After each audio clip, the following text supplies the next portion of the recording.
WSRadio.com.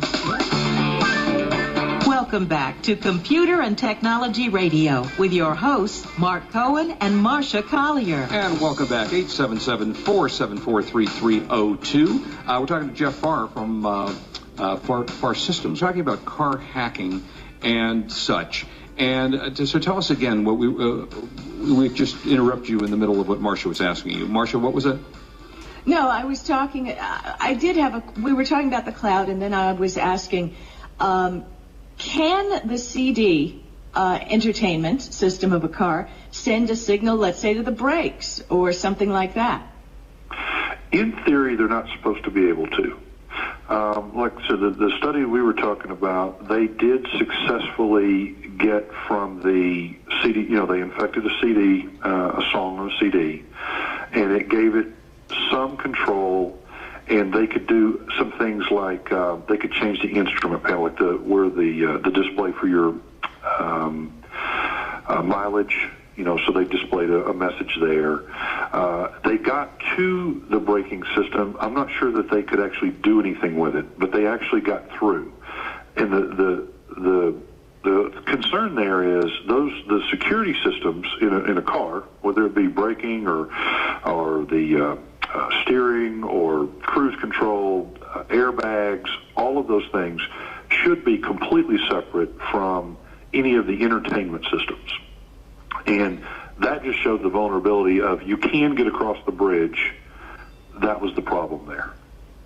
Oh, okay. So, I don't know if you knew, but Anonymous took down the CIA.gov website just yesterday. Yep. Now, let's think about the possibilities. I mean, if people care enough to develop the technology to take down the CIA, how far are they away from taking down, I hate to say, the leader of a company's car? Or, you know what I'm saying? Absolutely. People are using cars all the time. What could they do? I mean, honestly, there is a microphone in a car, most of the newer cars, Absolutely. Especially the high-line cars. And, you can speak through them. I wouldn't think it would be that big a stretch to make a radio signal so you could hear the phone conversations or the conversations even going on inside the car when the phone isn't activated. Am I correct, or am I too creative? No, I think you're absolutely. I think that is actually, when I'm thinking about the vulnerabilities and the likelihood, some of this stuff is, like I said, the chances of the braking system to the person next to you, the probability of that is so low. You start getting into, now I'm getting into the infotainment system and the Bluetooth, the speaker in a car, is not, that's a whole different thing. It's a lot less secure, easier to get to, much more common technology, based on more standard stuff. So I don't think that's a stretch at all. I think that's a common concern among the automakers, the infotainment system manufacturers. So no, I don't think you're being too creative there at all. I think that's real. All right, so what do we do to protect ourselves? So back to that. Like I said, the things that you can do that are within a consumer's control, things like good passwords, we've talked about that, whether it be at home or at work or on your cell phone, whatever, it still stands true. So if you have hotspots or Wi-Fi, the Bluetooth, sometimes you can set the password on the Bluetooth and sometimes you can't. If you can't, then that's back to the automaker to secure that.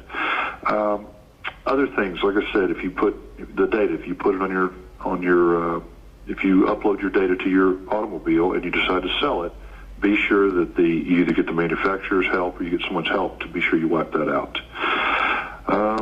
What else? The other thing that this is kind of going more toward car theft, but one of the things I don't like to do is if I valet my car, I don't like to give them the fob. Mm-hmm. I prefer to give them the valet key. Fobs are, you can copy a fob. And so once, and now the fobs will unlock, start the car, that they're pretty sophisticated. So that's something else that's a behavior that the consumer could do to maybe help protect themselves.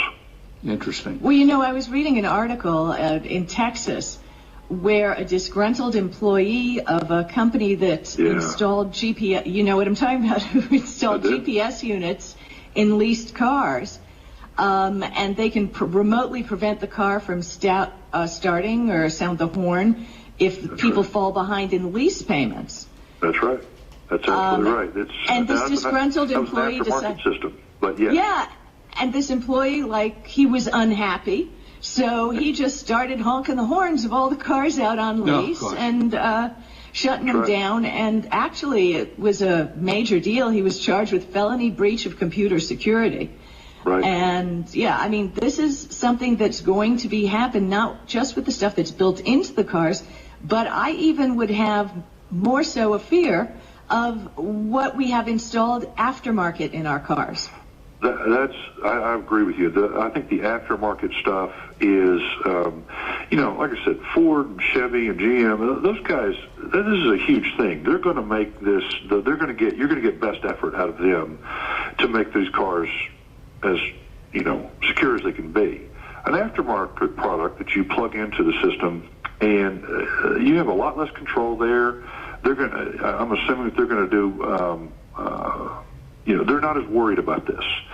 And so, and you have a lot less control. The auto manufacturers can't control that as easily. So I think you're absolutely right. The aftermarket stuff, a lot of the studies that you'll see, if you read the internet and you'll look at some of these things, a lot of these vulnerabilities were based on aftermarket systems that were put in, security systems and so forth. Wow.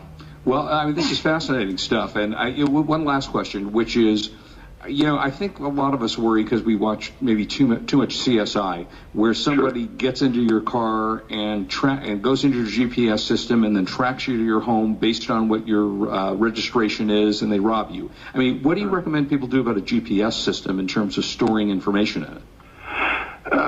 Once again, this is a risk-reward kind of thing. We all have. There's GPS systems now on almost every cell phone that there is. Right. Almost every car nowadays has a GPS in it. Whether or not they have the navigation or not, it's different. But we've gotten to where this is just completely, ubiquitous across all of these vehicles. So, is there a vulnerability there? Yes. Could those things happen? Yes. Does it take pretty high skill level to do it? Yes. So I don't know. I think right there in that one, I think that's more most consumers are not worried about somebody listening into them or tracking them via their GPS. But it is possible. It is definitely technology that's there. And so I'm not sure I have advice on exactly what to do about that particular issue. Wow. And if we wanted to learn more about this, where would we go? There's all kinds of things online. Like I said, the security companies, whether it be Kaspersky or AVG or Symantec, those guys, a lot of them are putting out papers and things like that. And then certainly they can go to our website, contact us, and I'll be glad to share anything they'd like to know. Great. And what is your website again? Marcia, it's www.farsystems.com, and Farr is Farr. Terrific. Perfect. Jeff, thank you so much for being with us. Really great information. I don't think I've ever really thought about this, and every time something new technologically gets created, we have to worry about it on the other side. So absolutely, my pleasure. Thank you. Pleasure. Take care. Good to talk to you. Right. I guess we all have to be worried now about those little things. We think of them as conveniences, certainly GPS or computers in the car or internet in the car, but who thought about hacking them? When you're driving on the freeway, somebody's hacking into what you're watching. Little scary. It's just creepy. Yeah, I have to tell you.